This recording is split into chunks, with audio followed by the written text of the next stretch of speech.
Good morning, Britain. Gary Lineker will be returning to the BBC, according to reports, after days of mayhem caused by the presenter's tweets over the government's immigration policy. Or analysis or judgment or opinion and situation, I think, here on ITV. We have a neutrality, but we tend to do it across the board, across a programme. And I think we're also aware of how important it is when you work for the BBC that you remain scrupulously impartial or opinionated, as long as you're aware that across the programme and across the week are properly challenged and balanced. And we also, I think, what do you make as a former with Gary Lineker, could not speak out in the same way as Gary Lineker? If somebody had tweeted the same thing, but the news value of people would have missed the unique moment. What do you want to explain? Issue concerning people this morning, because at 7 o'clock the junior doctors go on 72-hour strike, and God forbid you need to use A&E today, rescheduled again, or you're having a baby anytime in the next 72 hours. Now, enormous sympathy for people who...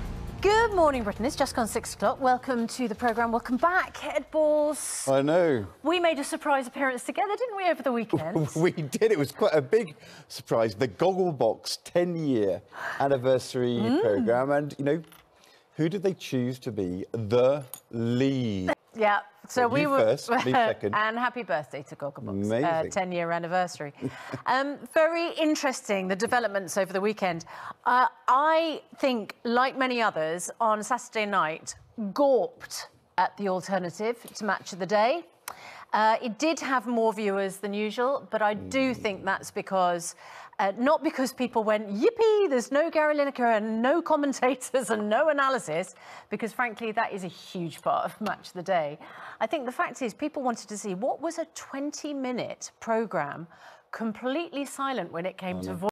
What did that look like? Eerie. Really weird, wasn't it?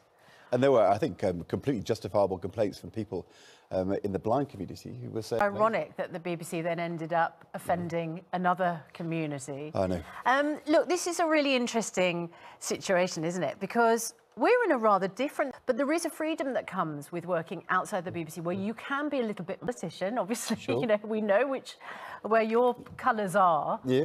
What do you make of what's happening? This is an accessible programme for us because, I mean, you know, there was no content other than... You know, I used to work for the BBC. I'm very well aware of how important it is when you work for the